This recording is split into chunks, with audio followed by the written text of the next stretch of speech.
nosotros hablamos de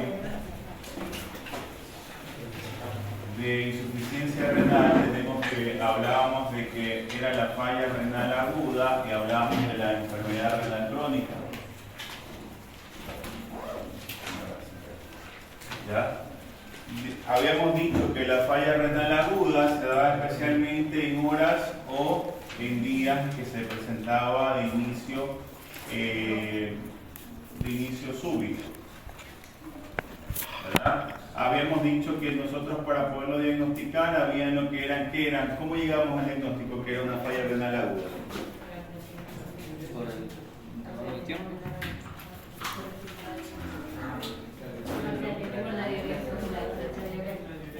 ¿Cómo se llama eso? Son criterios.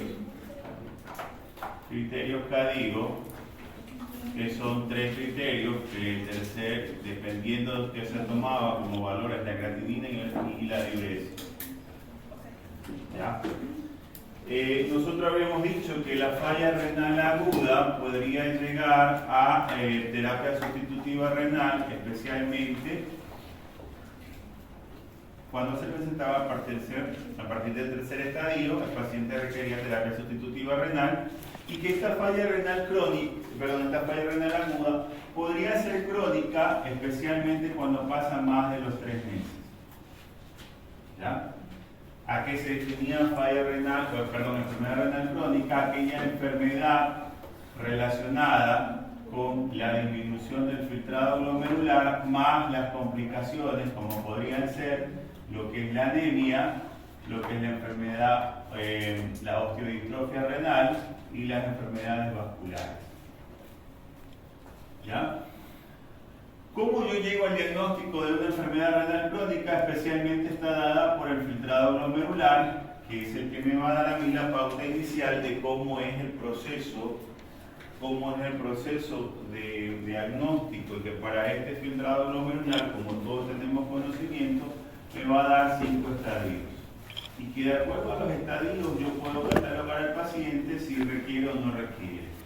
Que el filtrado glomerular estaba dado principalmente por valores como pueden ser no modificables, que son la edad, que son el sexo, que son la raza, y que son los valores de un biomarcador tardío como es la creatinina. Que estos 5 estadios, cuando yo entraba en el estadio 5 terminal, es donde el paciente requiere terapia sustitutiva renal o no hemodiálisis, sino terapia sustitutiva renal, y es donde el paciente va a requerir ser dializado. ¿Verdad? Esto es un resumen de lo que ustedes ya han visto, así que no lo vuelvo a repetir. Entonces, ahora sí, cuando nosotros hablamos ya,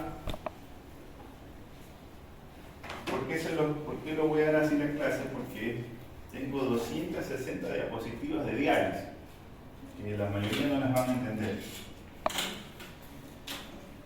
A ver, cuando nosotros hablamos ya de que este paciente sea, por la vía que sea que se genere, la falla o la caída del filtrado o el deterioro de la función renal, nosotros tenemos que considerar primero que cuando hablamos de antes de hablar de diálisis, hablamos de accesos vasculares.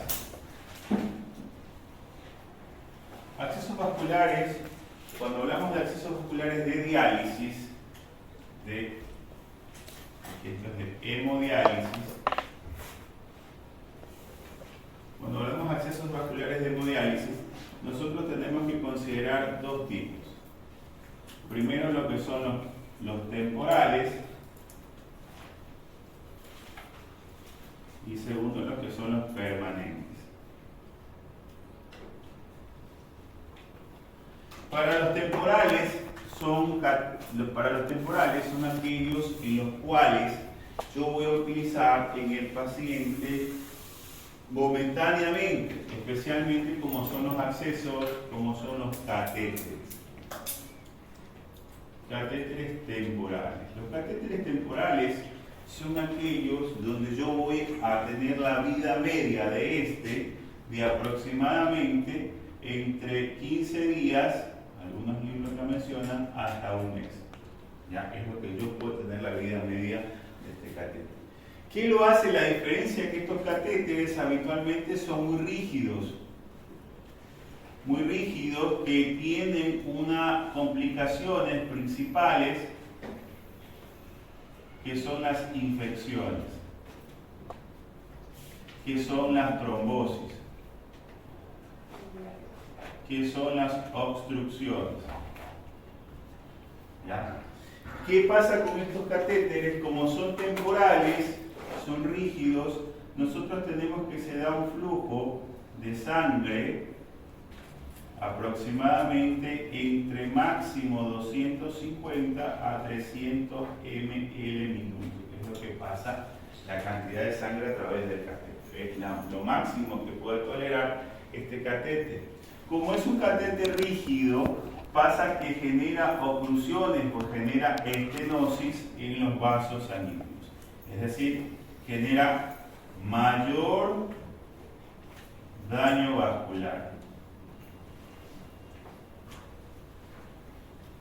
¿Ya? Estos catéteres temporales yo lo utilizo ¿en qué tipo de pacientes? En aquellos pacientes que ingresan por la emergencia. Por ejemplo, aquellos pacientes que hacen fracaso renal agudo o aquellos pacientes que ingresan con enfermedad renal crónica terminal con alguna complicación. ¿Ya? Es donde yo voy a utilizar este tipo de catéteres para poder dar el tratamiento óptimo. Estos catéteres temporales, también tenemos catéteres permanentes, que son catéteres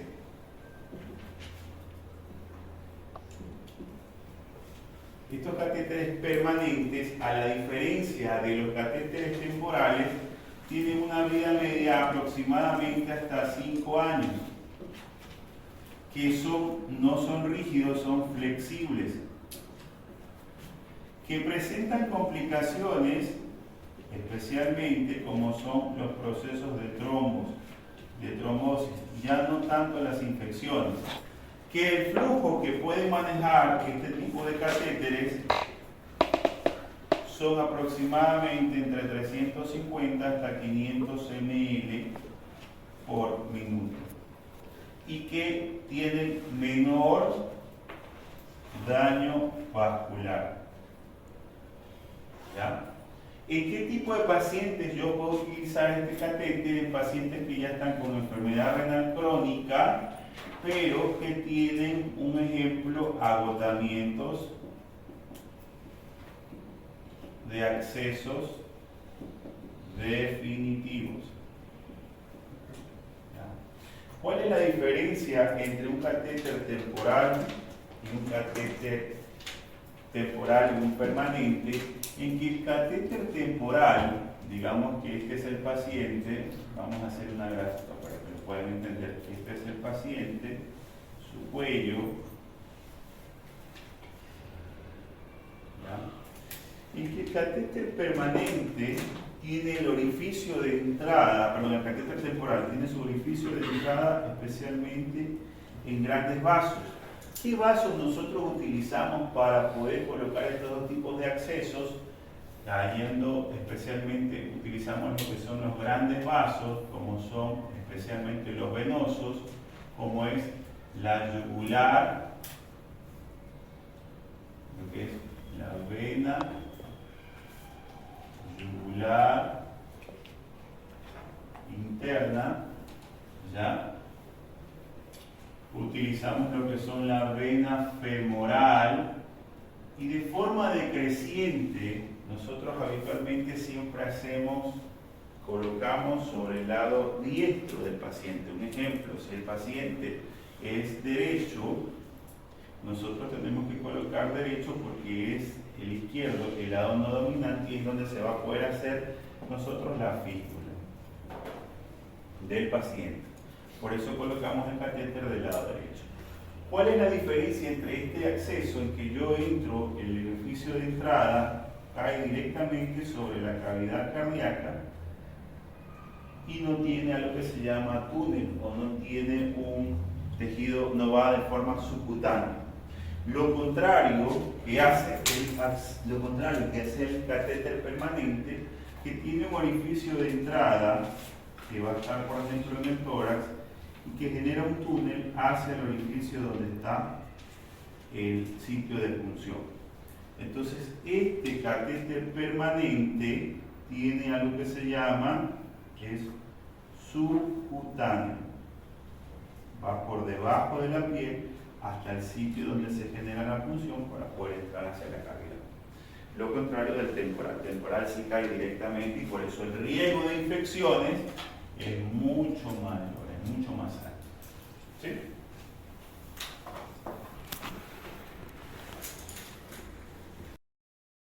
Menos donde se va a generar lo que es la colocación de catéter. Habitualmente los vasos, nosotros tenemos primero en la cabeza lo que es la yugular interna. Empezamos especialmente del lado derecho como primer lugar. Como segundo lugar tenemos la yugular interna del lado izquierdo. Como tercer lugar la vena femoral derecha. Y como cuarto lugar lo que es la vena femoral izquierda. Esto cuando nosotros hablamos de los catéteres tanto temporales como permanentes. Hay actualmente algo que se llama catéter, que es un catéter translumbar. Es un catéter que se va a depositar directamente sobre la vena cava inferior y que su abordaje habitualmente es, vamos a hacer nuevamente una gráfica porque es un poco menos no tan ilustrativa. Digamos que esta es la columna del paciente, el paciente está boca abajo. Nosotros tenemos un abordaje habitualmente posterior, es el riñón, sus vasos grandes. Tenemos un abordaje posterior del paciente para llegar hacia lo que es la vena renal y posteriormente hacia lo que es la vena cava. Ese catéter translumbar tiene la misma dimensión o la misma forma del catéter permanente, porque es un catéter en el cual el paciente va a tener el orificio de entrada en la parte anterior, se va a ir hacia la parte posterior del sitio de punción. Entonces va a ser subcutáneo. Es un catéter que tiene las mismas características del catéter permanente, pero que tiene mejor utilidad y se lo utiliza en el último de los casos que el paciente ya no tenga accesos vasculares.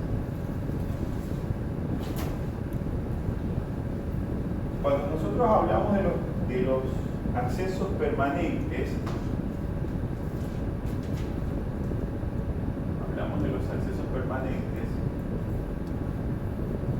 dijimos que ya hablamos de los catéteres, ¿verdad? El siguiente punto que nosotros vamos a hablar es la fístula arteriovenosa. ¿Qué es una fístula arteriovenosa? No es otra cosa de la unión entre una arteria y una vena que se genera un sub. Un ejemplo, ¿quién de las dos tiene más flujo, arteria o la vena? ¿Quién tiene más flujo, la arteria o la vena?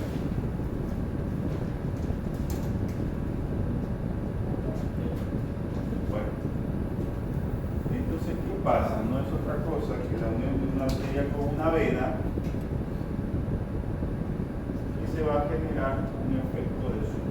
Como el flujo arterial es mayor, va a ser un flujo de turbulencia que se llama. Entonces ese flujo de turbulencia tiene nombre y apellido y se llama frémito venoso. ¿Cuál es el objetivo de hacer esta fístula, la unión de esta arteria con esta vena? Que va a permitir que el vaso venoso aumente de tamaño. ¿Para qué? Para poder funcionarlo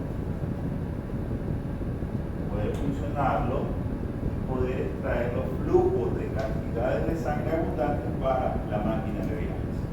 Entonces lo que hace es dilatar el vaso, que puede ser, las fístulas arteriovenosas pueden ser braquiales, pueden ser radiales y pueden ser axilares.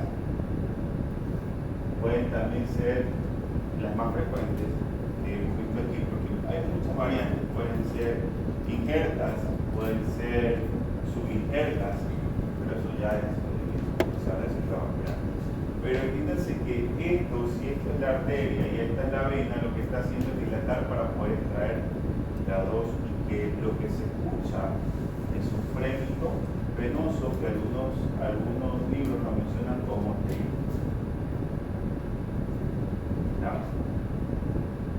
Esta fístula o esta unión de esta arteria con esta vena es otra cosa que es el acceso nativo o definitivo para el paciente,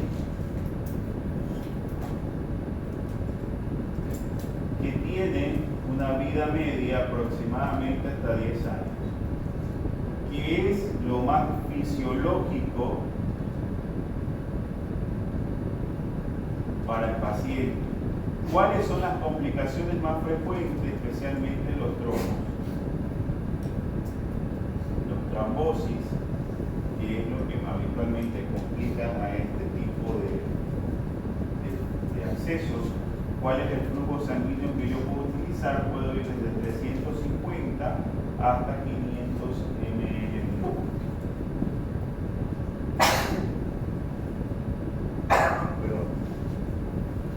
Esta fístula nativa es lo que me va a permitir que el paciente se pueda dializar de manera continua sin ninguna complicación, sin riesgo de infección.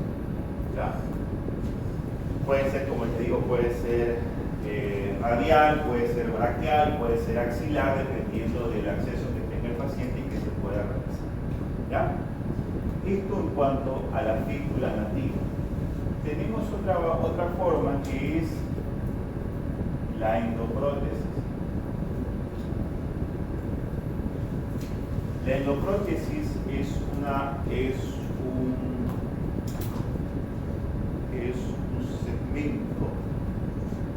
un segmento en el cual está formado por polipropileno, que es una sustancia muy flexible, ¿ya? Es una acumuladora.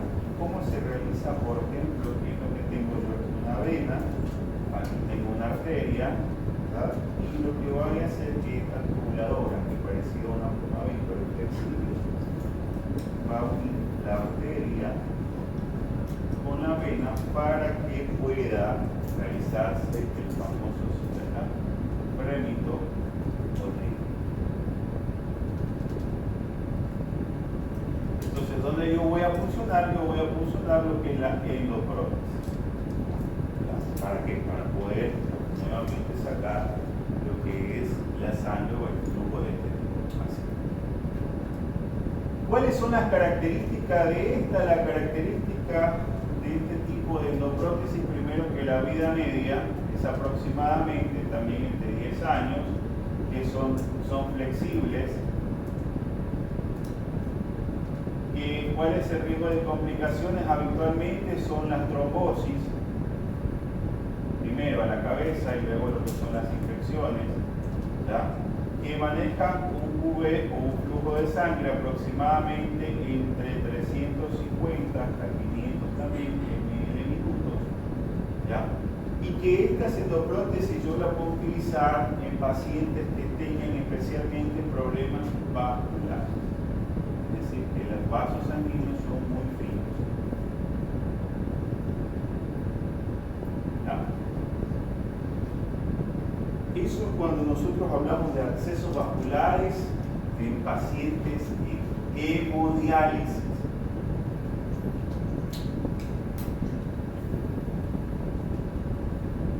Entonces ya nosotros hemos visto ahora sí que los pacientes en hemodiálisis tienen accesos vasculares. Pues entonces yo digo ahora sí, ¿qué hablo yo de terapia sustitutiva renal? No están los expositores. ¿Qué es terapia sustitutiva renal?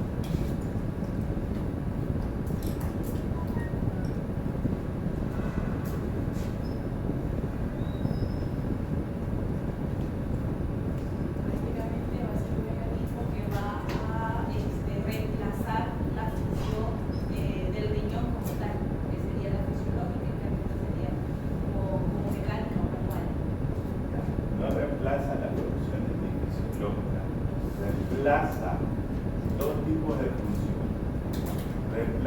primero las funciones electrolíticas de reposición y de azoeo.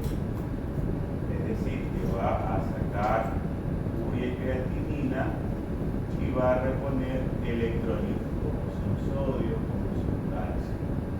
¿Ya? Y a la vez que estabiliza el mecanismo ácido-base mediante la reposición de bicarbonato.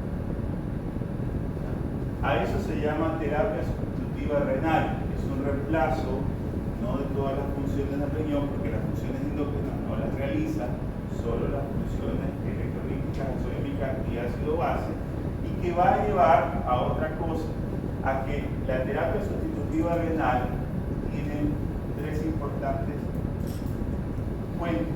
Primero, tenemos a la cabeza lo que es la diálisis peritoneal, segundo lo que es la hemodiálisis y tercero lo que es el trasplante renal. Cada segmento o cada evento que se ocurra es lo que se representa como terapia sustitutiva. Entonces, para esto nosotros tenemos que tener claro que cada de estos eventos,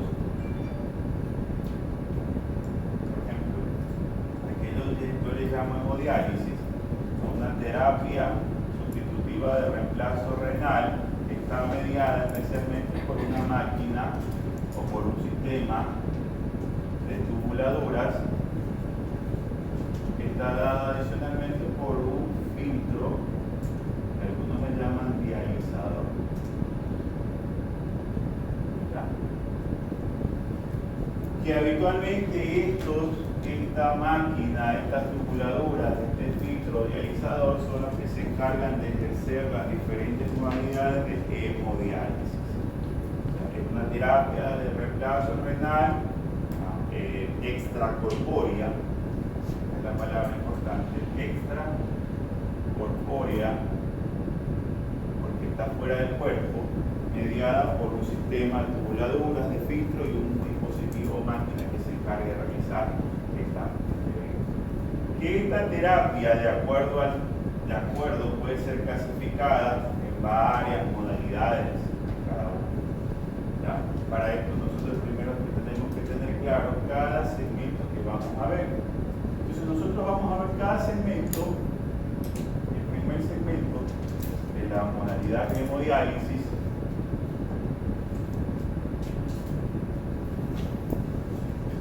Va a ser el filtro.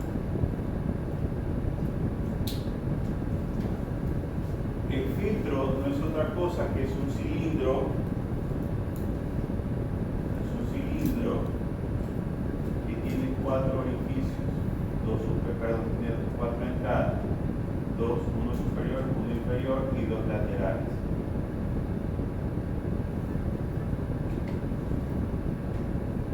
Los orificios superiores que van a entrar en contacto con lo que se llama membrana semipermeable, ¿ya? Que entra en contacto directo con la sangre que proviene del paciente, la sangre venosa que proviene del paciente representada y la sangre arterial que regresa al paciente.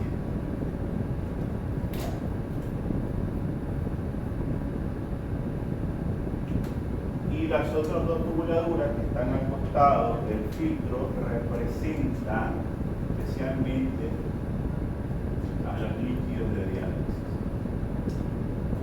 Entonces, las laterales, esto representa a los líquidos de diálisis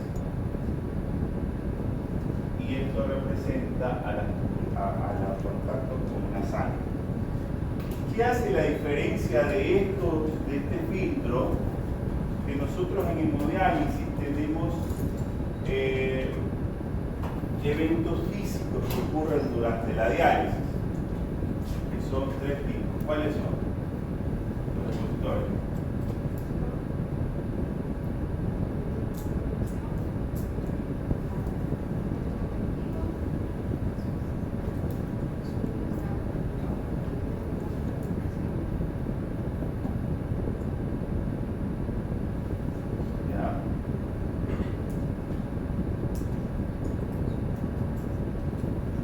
Hay tres eventos físicos que ocurren en la hemodiálisis, que son difusión, convección conversión y adhesión.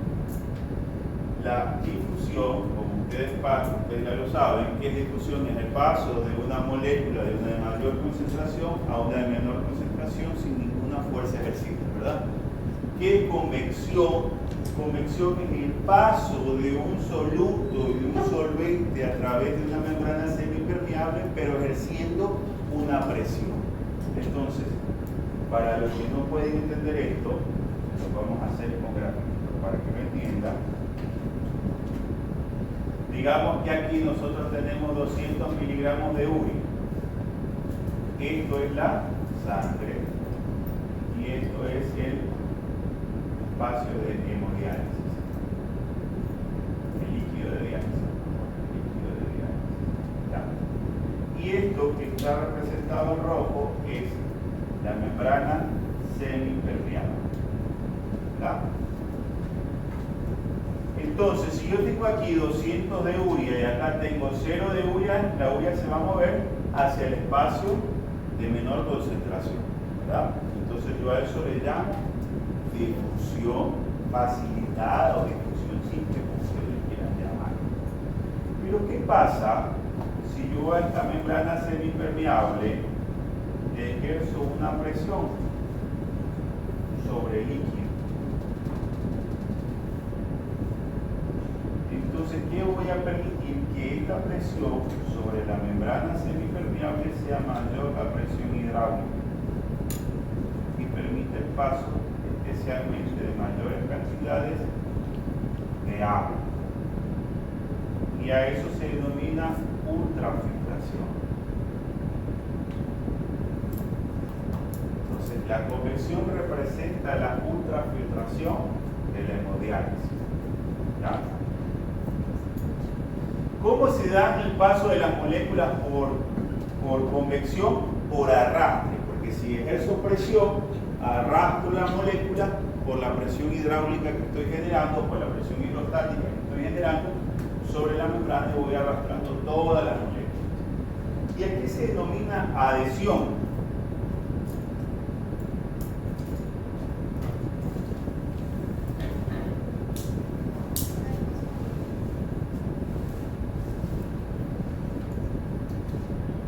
Hay ciertas membranas semipermeables y ciertos filtros que se llaman sorbitol, que son membranas semipermeables con carga negativa. Especialmente se da en pacientes que nosotros tenemos en la UCI, pacientes que están inflamados, y hacen que estas membranas semipermeables adhieran especialmente a las moléculas inflamatorias como son las interleuquinas, las prostaglandinas, los leucotrienos y todas las moléculas proinflamatorias, la procalcitonina, la PCR, que generen inflamación en el paciente y terminen adheriéndose a lo que es la membrana semipermeable. Entonces, a ese evento se denomina adhesión. Entonces, estos tres mecanismos se dan, o estos tres métodos físicos se dan en filtro. Ahora, el filtro no es otra cosa que un cilindro, ya lo vimos, que está formado en su interior por un espacio hueco en contacto con una membrana semipermeable. Entonces hablamos de que, vamos a hablar de cada segmento. El filtro está formado principalmente por un material plástico, no me recuerdo exactamente de qué material. Tiene un espacio virtual donde vamos a encontrar una membrana semipermeable, y que esta membrana semipermeable, donde se ejecutan los diferentes eventos fisiológicos, va a estar representada, membrana semipermeable, primero por la superficie de la membrana. Los que han ido a diálisis, o los que conocen un poquito de diálisis, le van a decir: señor, vean, nosotros tenemos filtro 1.2, 1.5, 1.8, 2, 2.2 y 2.3. ¿Qué filtro le ponemos al paciente, doctor? yo sé que esta tela que está envuelta, porque es una tela que está envuelta, corrugada, ¿ya?, tiene la dimensión necesaria? Un ejemplo, vamos a ponerlo así. Por ejemplo, ustedes para hacerse un equipo de cirugía necesitaron, un ejemplo, 1,5 metros para hacerse un equipo, ¿verdad? Para mí necesito 2,5 metros porque soy mucho mayor. Lo mismo pasa con la superficie. ¿Cómo yo catalogo qué superficie o qué diámetro, qué longitud necesito para el paciente? Yo la voy a catalogar de acuerdo al paciente, calculando la superficie corporal del paciente. Yo calculo la superficie corporal del paciente y digo, el paciente tiene una superficie corporal de 1,7. Yo digo, tengo que coger un filtro muy relacionado a mi superficie corporal del paciente. ¿Por qué? Porque ahí ustedes, ¿quién lava aquí su ropa? ¿Hacen la mano? No creo, utilizan lavadora. Ustedes han visto que para nosotros lavar pongámosle así, una colcha, necesita mucha agua, ¿verdad? Porque se absorbe. Pasa lo mismo con la tela. Esta membrana con atención porque no pasa un solo bote de la casa. Estoy tratando de explicarles lo más sencillo posible. Que son los botes. Sé lo que se los digo. A ver. Entonces, si yo tengo, imagínense que si yo tengo una tela de 3 metros, ¿ya?, ¿qué cantidad de sangre necesito para mojar esa tela? Y ahí viene la pregunta. ¿Cuál es el volumen sanguíneo de cada paciente? ¿De cuánto es?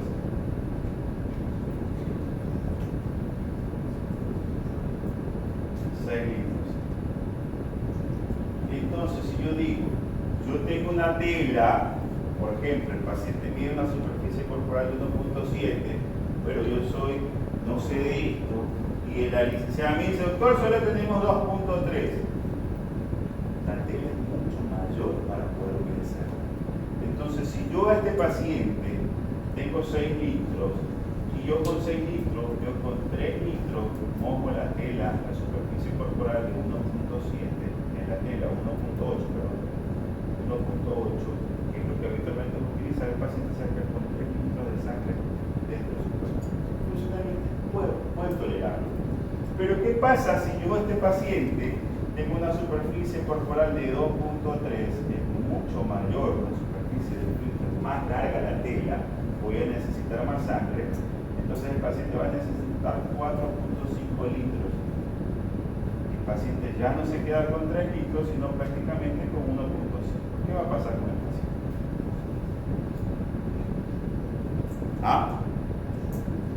Se va a hipotensar. Entonces, esto era lo que pasaba cuando yo llegué al hospital. El paciente nunca le catalogaban esto de la superficie corporal del paciente para calcular qué dimensión del filtro voy a utilizar. Entonces, si yo utilizo un filtro muy grande, necesito más sangre para mojar, más líquido cebado para mojar esa tela. Entonces yo tengo que calcular la superficie para colocarle de acuerdo a la presentación del filtro y poderlo poner. A eso yo le llamo superficie o longitud de la membrana de diálisis. Otra característica de la membrana semipermeable es los poros. Hay 3 tipos de poros, especialmente poros pequeños, poros medianos y poros grandes. Los poros pequeños son aquellos donde permiten el paso de pequeñas moléculas de bajo peso molecular, como son la urea y la aspirina, que van a pasar a través de esos poros.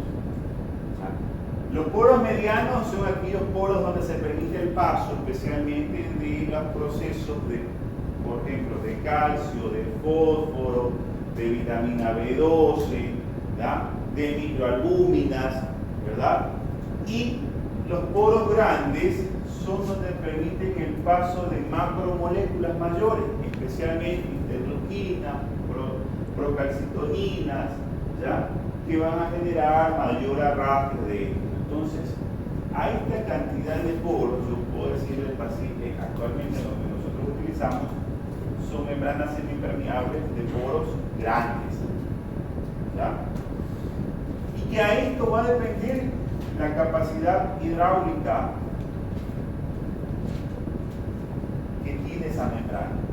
Es decir, la capacidad de poder pasar presión de agua a gran cantidad.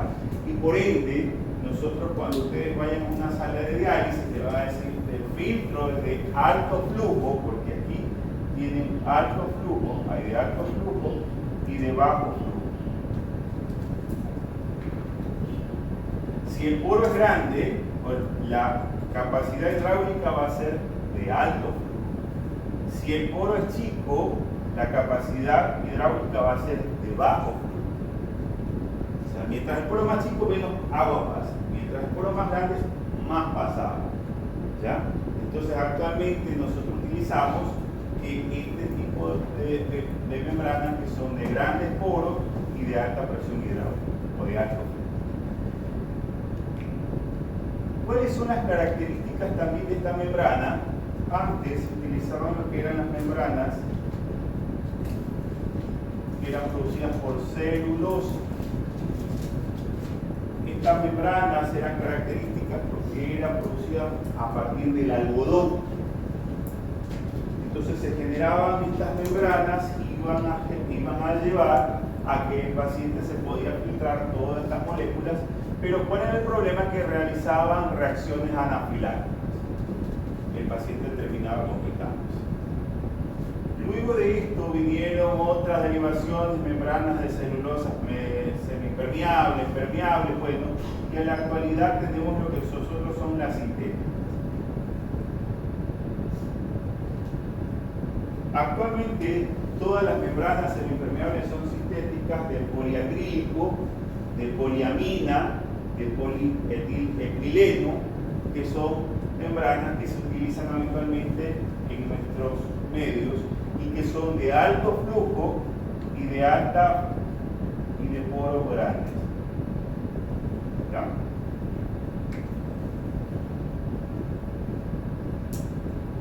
Entonces, cuando nosotros vemos un filtro, el filtro tiene dos cavidades. La cavidad primero que entra en contacto con la sangre, que es la membrana semipermeable, y la cavidad virtual, que es donde entra en contacto con la solución. Ambas no entran en contacto, ni las soluciones de diálisis con la sangre, porque están separadas por la membrana semipermeable.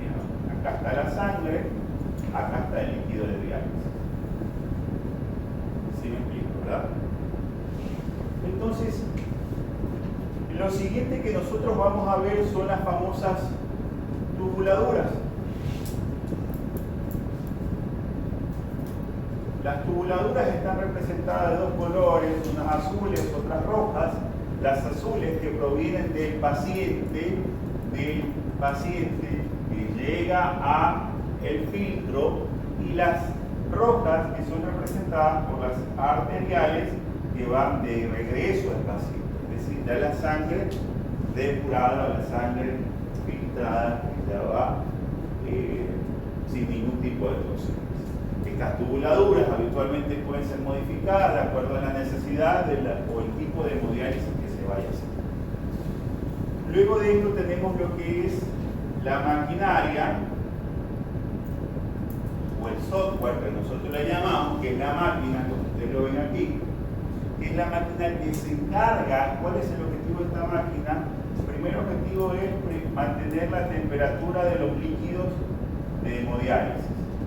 La temperatura es de 36.5. ¿Para qué? Porque esos líquidos no pueden entrar fríos al torrente sanguíneo. La máquina se encarga de mantenerlos a una temperatura baja. Segundo, de mejorar primero lo que son la combinación de de las soluciones, perdón, ácidas y bases. Ya lo vamos a ver qué es eso. Se mezcla, jala las dos soluciones independientes, las mezcla y las pasa a través de la membrana. Se encarga de depurar o de ajustar los parámetros, especialmente del sodio. ¿Ya?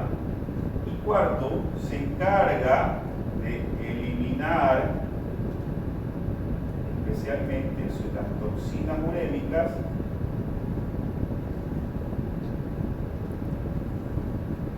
a través del agua de diálisis que se está mandando, que se está viendo, ¿no?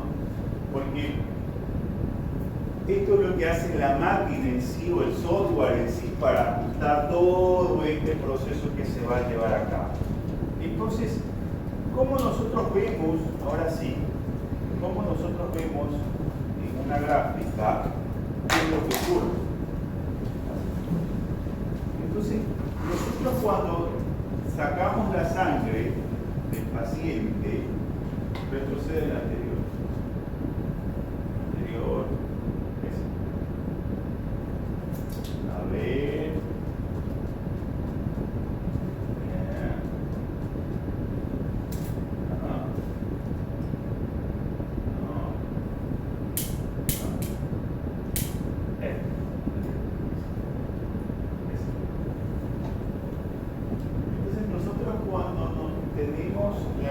habitualmente del dializador.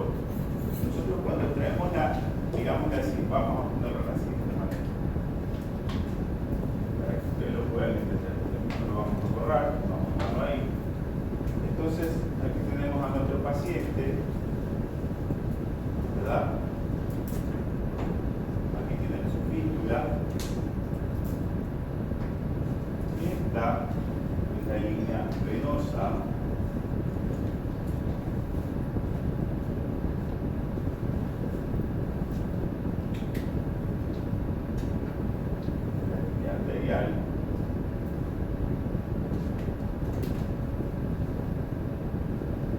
Entonces nosotros cuando hablamos de la línea arterial y venosa, hablamos que la línea arterial no tiene un flujo constante. ¿Ya? Y para esto nosotros tenemos que tener un flujo óptimo para arrastrar grandes cantidades de sangre. Entonces a eso nosotros se le agrega un sistema que se llama bomba de sangre, que en la ecuación de diálisis se denomina URE. Eso está. Entonces se conecta al paciente, se jala la bomba se encarga de, mientras más rápido vaya la bomba, incrementa el flujo de extracción, es decir, más rápido va a extraer sangre hacia el fibro. Entonces, si aumenta este flujo de bomba o este QE, nosotros podemos modificar la cantidad de sangre que extraemos del vaso.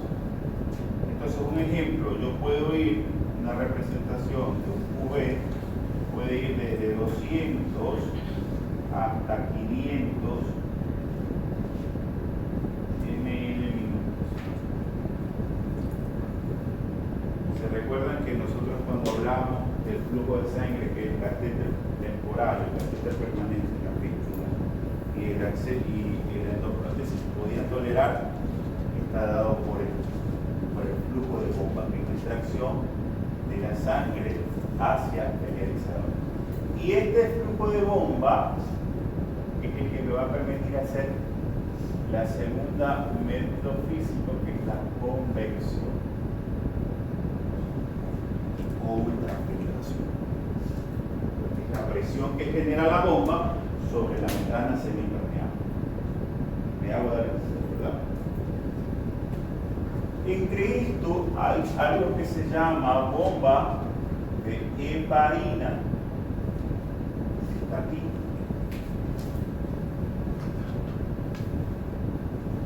Es la bomba de heparina, donde yo coloco mi jeringuilla diluida la heparina para que me esté pasando, y el circuito, porque la sangre de entrar en contacto con un cuerpo extraño se coagula. Entonces, ¿qué pasa con esto? Yo al paciente le pongo una bomba de heparina para que el filtro no se me coagule. Entonces yo le voy a dar una dosis de heparina para que el paciente no pueda coagularse todo lo que es el segmento de la parte de, ¿no? Y de regreso, nosotros tenemos dos tipos de soluciones. Cuando hablamos de varias modalidades, podemos tener en este segmento algo que se llama de reposición, que especialmente nosotros las hacemos en la hemodiálisis de hemodiafiltración. Son soluciones de reposición. Por ejemplo, yo le quiero decir al paciente, yo le voy a reponer 1 litro porque el paciente orina, y voy a darle para que se reponga la cantidad de líquido y no se quede el paciente sin líquido dentro del cuerpo. Pero eso depende de la modalidad que yo vaya a utilizar. Ahora, esto es lo que representa el circuito en sí de lo que yo puedo hacer con el paciente.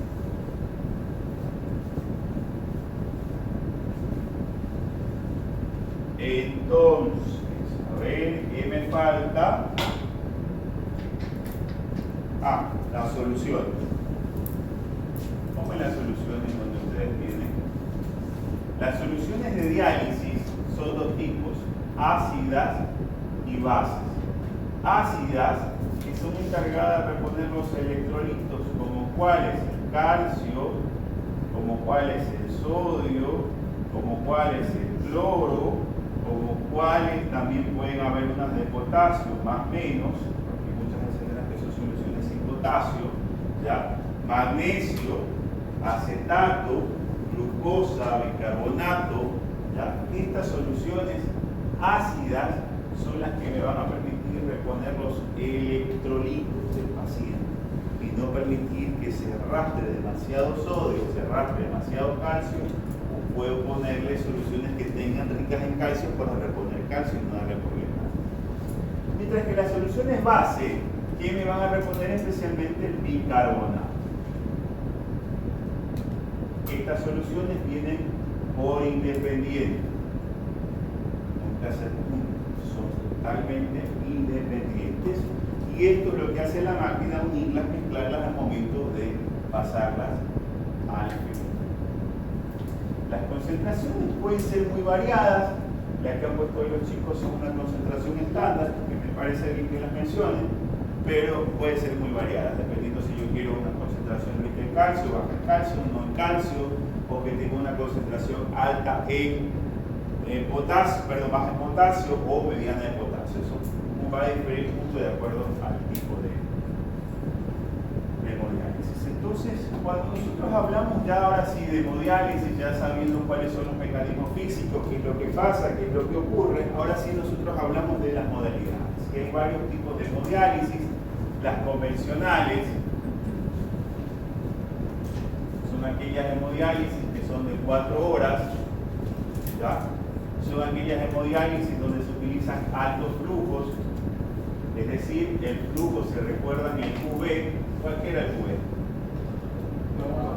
El flujo de bomba, muy bien. El QV, que puede ser entre 300 hasta 500, es un flujo muy alto, es una terapia agresiva que habitualmente se le da al paciente con enfermedad renal crónica hemodinámicamente estable. Es decir, cualquier paciente de diálisis que viene a diálisis. ¿Ya? Esto estamos hablando de la convencional de 4 horas. Nosotros tenemos las terapias intermedias, son terapias habitualmente que se dan más de 6 horas. Este tipo de terapias son tipos de terapias de alto flujo. Seguimos con un QV muy alto, especialmente entre 300 a 400, ¿ya? Que son bastante agresivas también y que se da habitualmente en pacientes con enfermedad renal crónica, pero que tienen una característica de sobrecarga hídrica. Es decir, el paciente está edematizado o está en edema agudo del pulmón. ¿Sí? Entonces yo a el paciente le puedo, señor, el paciente está en tubo de UCI, está con edema agudo del pulmón, está orinando, y le digo, señor, yo lo voy a conectar 6 horas. Le pusieron el catéter, lo conectamos y lo empezamos a dializar durante 6 horas. ¿Por qué? Porque le quiero hacer a este paciente ultrafiltración, es decir, de la difusión quiero hacer más convección. ¿Ya? Quiero hacer más arrastre de agua que difusión.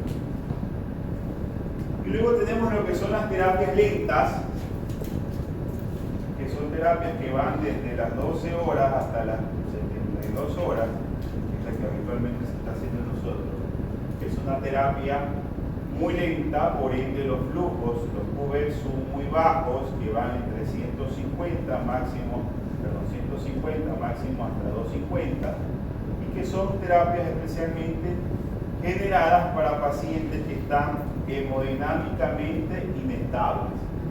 Es decir, aquel paciente que está con una modalidad que está con doble vasopresor, está con dobles componentes para mantener la presión, que no caiga y necesitan terapia dialítica, o está desmatizado, está urémico, que no le puedo hacer un flujo alto porque lo voy a hipotensar, porque estoy arrastrando mucha sangre y lo hipotenso. Entonces, que tengo, no le puedo hacer una intermedia porque manejo flujos altos, pues entonces tengo que utilizar una que sea de flujo bajo para poder sacarle líquido en 72, 24, 48 horas de forma lenta y progresiva. ¿Ya? ¿Qué más?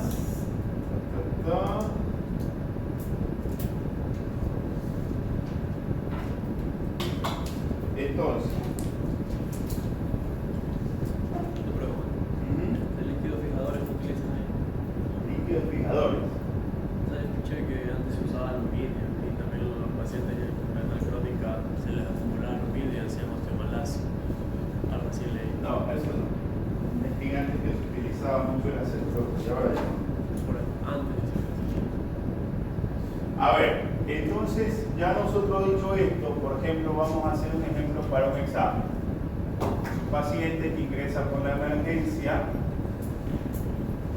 42 años, que ingresa con una urea de 200 y una creatinina de 12, ingresa con un potasio de 8, ingresa con un calcio de 6, ingresa con un fósforo de 9, ingresa con una PTH de 2000, y el paciente no tiene precedentes no tiene antecedentes previos, solamente que refiere que es nada, que le encontraron alguna vez un poquito alto lo que correspondía al ácido úrico, pero que de ahí nada más. Entonces, este paciente, ¿cómo lo catalogan ustedes?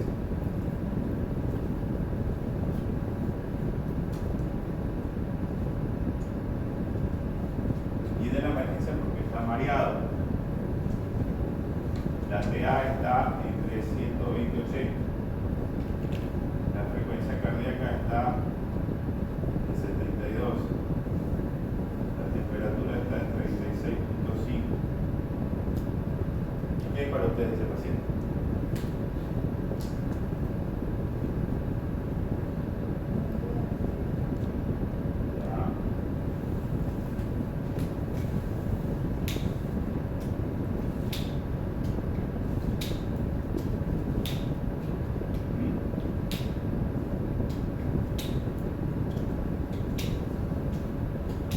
Vale.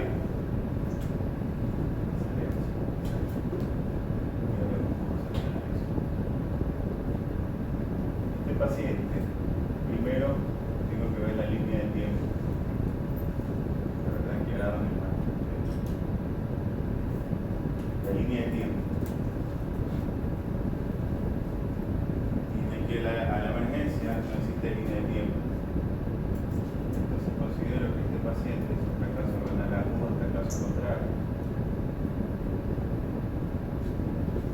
paciente que tiene 200 de urea y dije que me manté explicando, haciendo el punto cuadrito, ni siquiera se le han indignado un euro. Les dije que tenía complicaciones, más complicaciones.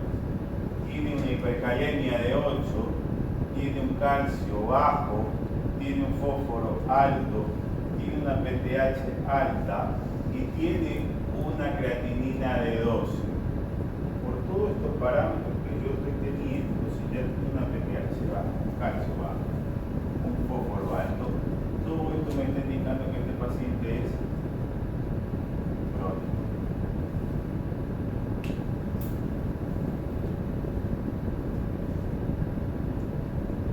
Todo me está indicando que es un paciente crónico, porque le estoy viendo que todos los parámetros que yo en el paciente agudo no lo encontraba, sino en el crónico, lo voy viendo que se va detallando habitualmente.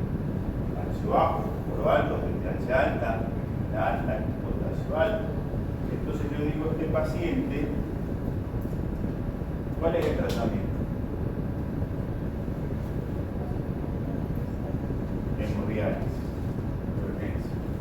¿Qué hacen de él?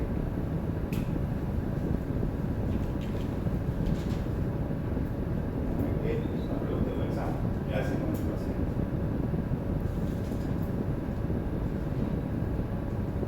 ¿Cuál es el siguiente paso a seguir?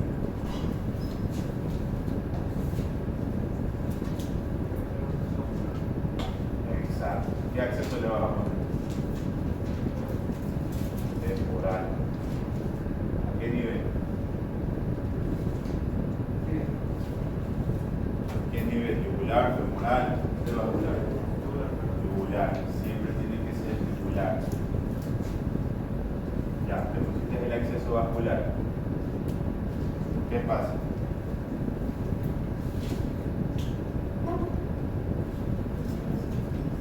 ¿Vamos? Muy bien. Mide la superficie corporal del paciente. El paciente mide una superficie corporal calculada de pongamos, de 2.2. La enfermera te dice, doctor, ¿con qué armo la máquina? ¿Qué filtro le pongo? 2.2 o 2.3, dependiendo del que tengas. Entonces tú dices, póngale 2.2 o 2.3. ¿Qué hace? ¿Qué más hace?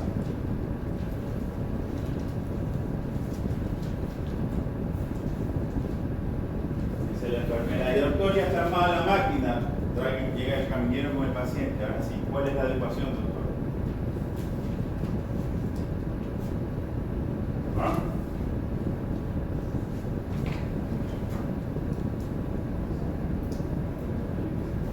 ¿Vale? Eliges el líquido. ¿Ya? ¿Está bien? ¿Qué dice elige el líquido? Muy bien. Entonces, para esto, yo quiero que ustedes aprendan adecuación. ¿Cómo yo adecuo un paciente? ¿Ya? ¿Se acuerdan que nosotros hablamos que en el filtro habían dos extremos? El extremo que estaba representado por el QV, ¿verdad? Que era la bomba de sangre que metía la sangre al filtro, y había un baño de diálisis que era contralateral. Esto también es importante porque, por ejemplo, nosotros tenemos, ¿se recuerdan el mecanismo contracorriente? ¿Se recuerdan? Que había que la formación de la orina iba hacia el túbulo distal y que los vasos laterales iban en contra para evitar el gradiente de concentración y facilitar el intercambio. Pasa acá lo mismo. Imagínate que la sangre que viene del paciente va de forma descendente y el baño de diálisis va en contra a la sangre que proviene del paciente. Que el baño, la sangre está representada como el reflejo del QV y que el flujo de líquido de diálisis, o representado como QV, es constante. ¿Quién me lo da? La máquina. Yo no lo puedo modificar, pero no el QV. Sí lo puedo modificar porque yo puedo hacer que la bomba vaya más rápido o vaya más lento. Eso va de acuerdo a mí. Y que el QV está representado en 500 ml minuto. Es lo que va a manejar la cantidad de líquido de diálisis que pase a través del filtro. Esa es la representación. Entonces yo para esto yo tengo que adecuar al paciente y digo los siguientes parámetros. Digo, a ver, es un paciente que tengo que ver primero el tiempo. ¿Qué tiempo le voy a colocar al paciente? Tengo que ver qué flujo le voy a colocar al paciente, qué flujo de baño de diálisis, cuánto le voy a sacar de convección o ultrafiltración, cuánto le voy a sacar de agua, le tengo que ver qué cantidad de farina le voy a colocar, tengo que ver qué filtro tengo que colocarle al paciente, tengo que ver la conductividad,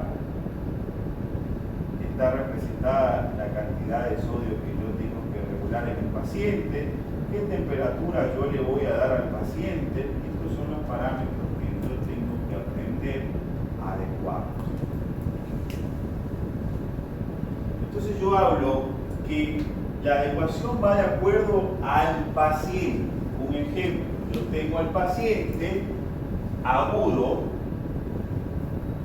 que era el mismo ejemplo anterior, que es cuando tenía diuria. Yo les pregunto, ¿quiénes controlan la osmolaridad plasmática?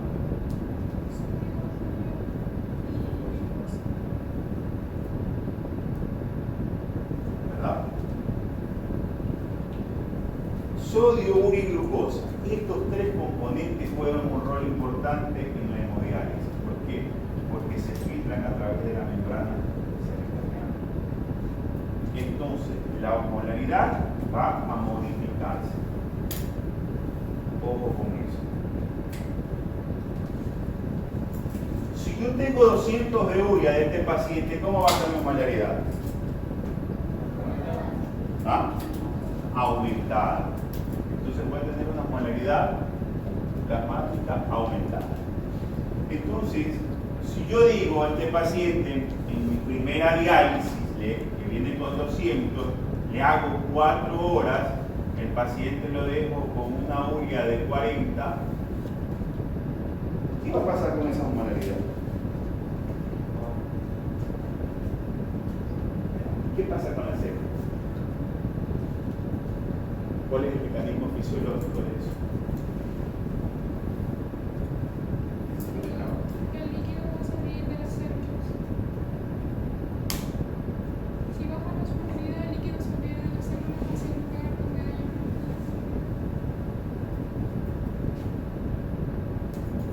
Ya.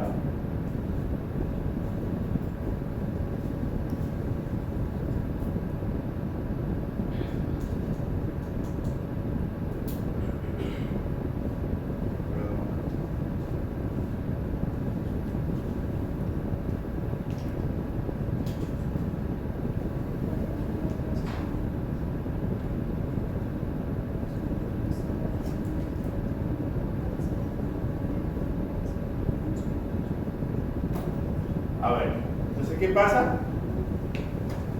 ¿Qué va a pasar? Se va a hinchar la célula. Se va a hinchar la célula. ¿Seguro?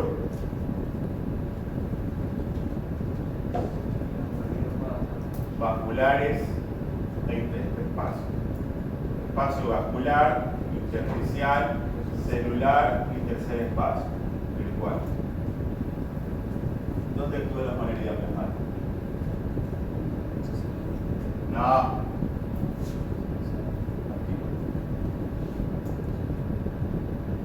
Intersticio y vaso. No solo en el vaso. O sea, pero la osmolaridad cambia en el vaso sanguíneo y luego por consecuencia hay arrastre de líquido hacia el vaso o hay fuga de líquido del vaso. O sea, porque la osmolaridad es del vaso sanguíneo. No. O sea, es ¿Dónde está el sodio? en el vaso sanguíneo.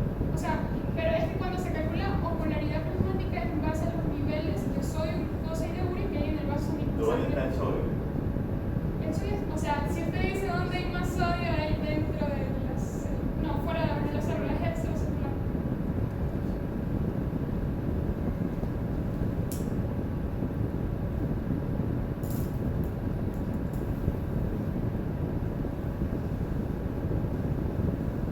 La molaridad, es que eso es lo que ustedes no entienden. Ustedes leen por ley, lo que se plantea. La molaridad no se mide en el vaso. Toma la muestra de vaso. ¿Qué digo?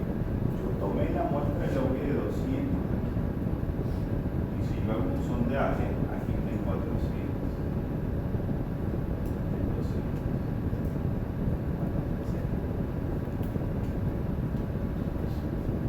¿por qué? Porque son compartimentos. Entonces, ¿qué pasa? Cuando yo mido la molaridad, mido los dos, intersticio y vaso. Porque el sodio se mueve entre el intersticio y el vaso. La urea se mueve entre el intersticio y el vaso. La glucosa se mueve entre el intersticio, el vaso y la célula.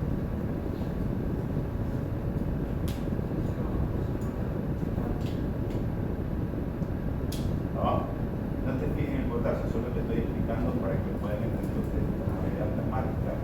Divide dos cosas. Esto y esto. Entonces, si yo tengo 200 de urea en el vaso, acá, y digo que lo bajé a 40, aquí estoy diciendo que la molaridad está alta, la molaridad, por ende, si la molaridad está alta aquí, en relación a la célula, ¿a dónde se va a ir?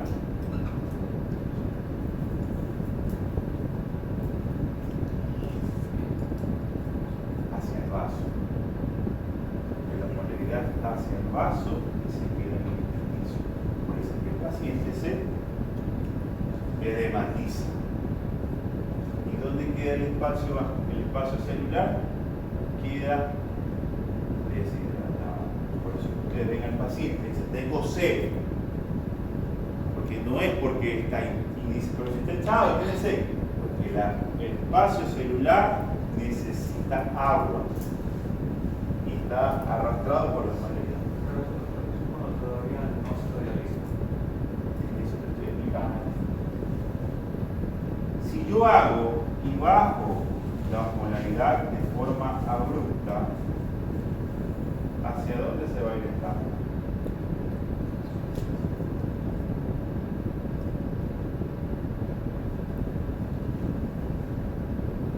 Entonces voy a causar edema celular, no intersticial, sino celular, porque estoy sacando el compartimento vascular e intersticial, porque aquí voy a hacer dos cosas. Esto se moviliza en 2 horas hasta acá.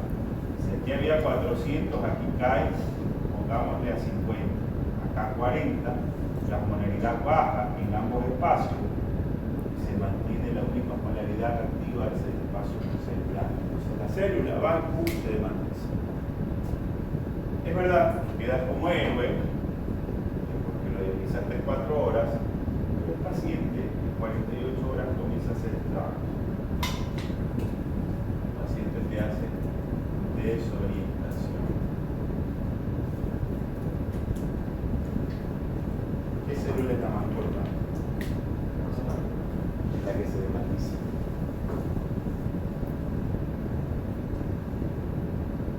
O sea, el paciente dice, pero ¿y por qué se desorientó si el señor tiene 40? Pero estaba desorientado cuando sí, ¿y por qué si está en 40 sigue desorientado? Porque le generaste un edema cerebral.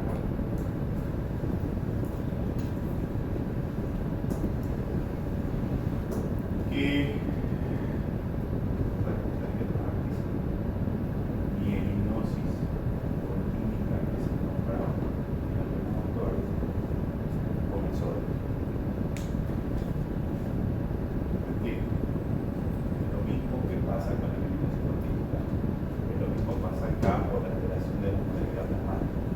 Entonces, cuando yo llegué aquí, pasaba esto habitualmente en las salas de diálisis. Entonces, ¿qué optamos? Aprendiendo.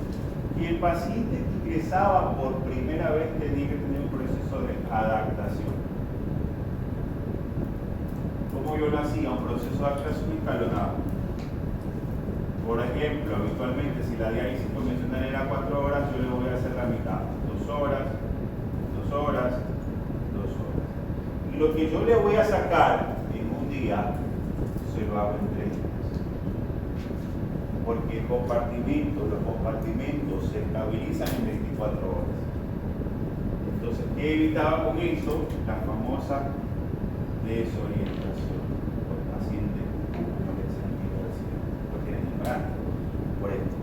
Porque ellos no sabían. Venía el tratante y le decía, analízalo 4 horas.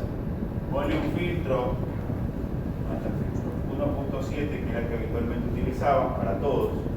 Heparina, sin heparina, ultrafiltración. Si estaba hinchado o no, le decían, sácale 1 kilo.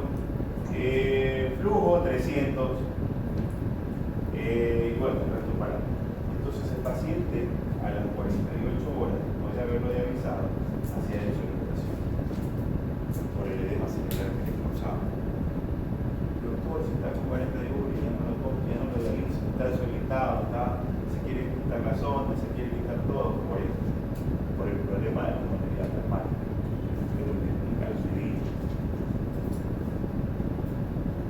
Entonces se hace un proceso de adaptación. El paciente que recién ingresa a diálisis, como un paciente agudo, como un paciente crónico que tenga una molaridad alta, pues le hago un proceso adaptativo. ¿Ya? ¿Verdad? Entonces yo digo a este paciente, yo le voy a hacer, vamos a borrar esto, yo le voy a hacer 2 horas, le voy a poner un cubet, como va a recién iniciar, le voy a poner un flujo bajo, vamos a ponerle un flujo de 280 para que no se me coagule. Voy a poner un flujo constante, el QV, porque parece que el QD no se modifica, 500. ¿Ya? La ultrafiltración, yo tengo que ver si el paciente está edematizado o no está edematizado. Si el paciente no está edematizado, pues entonces yo le coloco 500 ml, es decir, 500 ml que le voy a sacar como conversión asociada. La heparina va de acuerdo al peso, que yo voy a utilizar, y habitualmente nosotros utilizamos una heparina de alto peso molecular, como es la heparina sódica. ¿Cómo la calculamos nosotros la heparina sódica? Habitualmente un paciente de 60 kilogramos, es una utilización estándar, utilizamos 5.000 unidades de heparina sódica, ¿ya? En un término de 2 horas. Si yo lo catalogo como 4 horas, le aumento a 10.000 unidades de heparina sódica. ¿Qué tengo que ver yo antes de utilizar la heparina sódica? ¿Por qué ingresó este paciente? ¿Ingresó por una hemorragia digestiva alta? Si ingresó por un riesgo de sangrado, pues no le pongo heparina, porque el riesgo de sangrado va a ser alto. ¿Ya? Entonces siempre es importante poder saber cuál es la causa del ingreso del paciente. Entonces yo digo, este paciente ingresó por un riesgo de sangrado, vamos a poner 5.000 unidades de heparina en la diálisis. El filtro catalogamos que era un filtro 1.7. La conductividad es lo que a mí me va a dar el sodio. ¿Cuánto es el sodio en el espacio intersticial?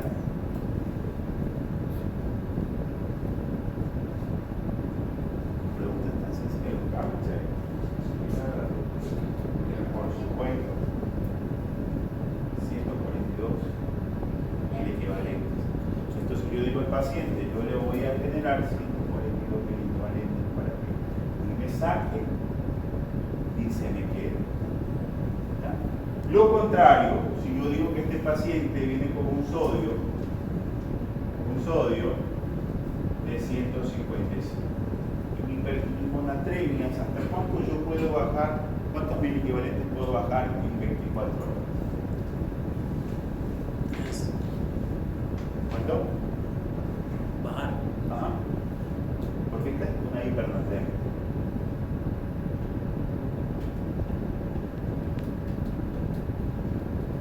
Vean chicos, porque se me va a quedar en el examen. Tenemos chiquitos de verificar. Yo puedo bajar 10.000 equivalentes en 24 horas.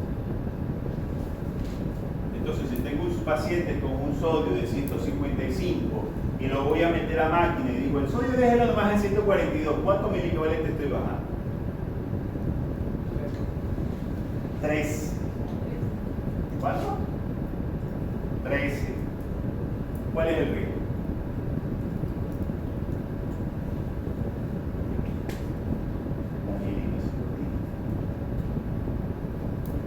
qué? Porque lo voy a bajar estos 3 semiequivalentes en 4 horas. No en 24. Entonces yo tengo que ver y decirles, el paciente tiene 155 miliequivalentes, pues entonces voy a ajustarle la conductividad de sodio.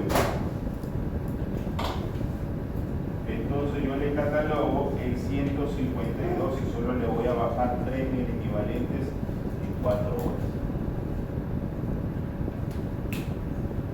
Ojo con eso, porque eso también cometía la burrada que hacía no, lo metieron a punta de cuidado. La temperatura, este era otro. La temperatura, ellos utilizaban una temperatura de 37. Esa es la temperatura corporal, no más de eso. La temperatura que se utiliza en el baño de diálisis, si es de 37 te produce hemólisis. Y el paciente te genera anemias. La temperatura ideal es de 36.5. Esa es la temperatura que el baño de diálisis o el flujo de diálisis necesita. ¿Ya? Entonces, este es un paciente, una representación de un paciente agudo. Entonces yo le digo a la enfermera, póngamele 2 horas, estas 2 horas le voy a hacer por 3 días con los mismos parámetros, para que la urea de 200 caiga a 90 en 3 días. ¿Ya? Pero ¿qué pasa en un crónico? En un crónico tenemos el tiempo, tenemos el QV, tenemos el QD, tenemos la ultrafiltración, tenemos la heparina, tenemos el filtro, tenemos la conductividad y tenemos la temperatura. ¿Ya? Y tenemos algo que aquí se asocia mucho al peso seco. Es un paciente habitualmente que tiene una sala estable, que ya viene 3 veces por semana a dializarse, y ustedes recién entraron a trabajar en una unidad de diálisis y dicen, doctor, ¿cómo le programamos al paciente? ¿Qué es peso seco? Ustedes, ¿qué van a poner?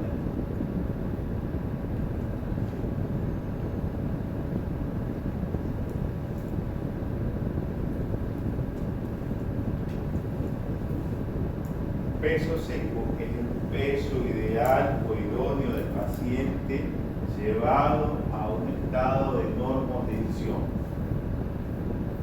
A eso se denomina peso seco. Es decir, que yo llevo al paciente a un estado que ni semihipotensa ni semihipertensa y lo manejo de manera adecuada. Entonces el peso seco, vamos a borrar esto porque esto ya lo vieron. Entonces el peso seco es la representación idónea del peso del paciente en hemodiálisis. Un peso seco, yo digo, de un paciente es de 68 kilogramos, un peso de ingreso, que es lo que el paciente al momento llega a diálisis y se pesa. Un peso de ingreso, yo digo, de 75 kilos, ¿ya? Y yo calculo cuánto tengo que sacarle de líquido y cuánto es el peso que debe de salir. Entonces, de 75 para 68, ¿cuánto trae más? Entonces yo digo, este paciente tiene de exceso 7 kilogramos. Yo, la ultrafiltración, tengo que catalogarla cuánto le voy a sacar de ultrafiltración al paciente. Por un ejemplo, hay un parámetro que yo les decía, ¿cuánto de líquido tiene un paciente en el espacio vascular? Porque el líquido que sacamos es del espacio vascular. ¿Cuánto tiene de líquido en el espacio vascular? ¿Cuánto? 6 litros. Si te estoy diciendo que viene con 7, ¿le puedo quitar los 7 litros de golpe? ¿Por qué? ¿Ah? Lo voy a hipotensar. Entonces yo lo que le digo al paciente, señor, por favor, deje de tomar agua agua porque se está comenzando a hinchar, a dematizar o a sobrecargar, como ustedes le quieran decir. Entonces le restringo el agua, restricción hídrica. Le digo, señor, deje de tomar agua porque deje de comer con sal porque se está hinchando. Entonces, ¿cuánto le programo yo de ultrafiltración a este paciente? ¿Cuánto le programarían ustedes?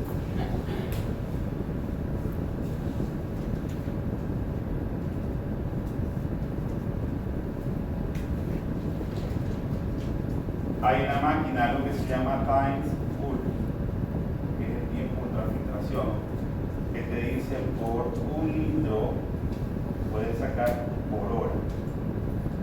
Es decir, si yo al paciente le voy a programar 4 horas, yo le puedo sacar 4 litros. Lo máximo que yo puedo sacar. Y a pesar de eso, se potencia el paciente porque solo se queda con 2 litros adentro.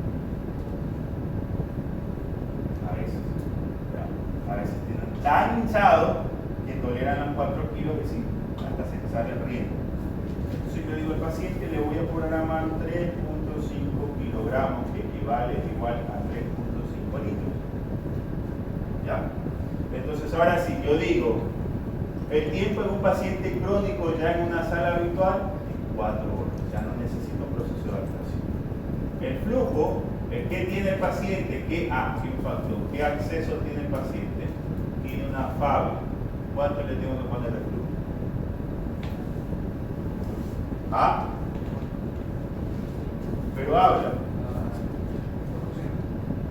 Perfecto, 350 ml. ¿Cuánto va el flujo pudero? 500.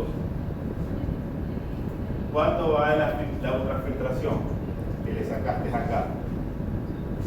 3.5 kilogramos. ¿Cuánto le tengo que poner de heparina? 10.000 unidades. ¿Ya? ¿Qué filtro tengo que poner?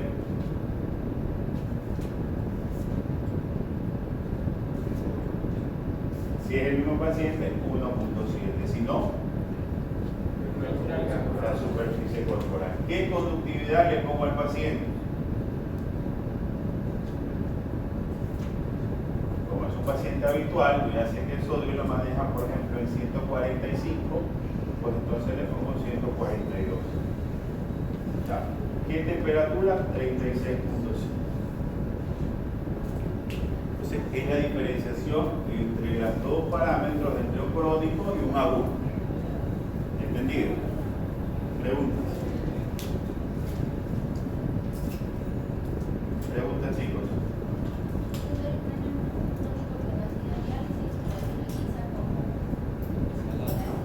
Por supuesto, porque es un proceso adaptativo. A todo paciente que recibe inicia diálisis tienen que iniciar el proceso de adaptación.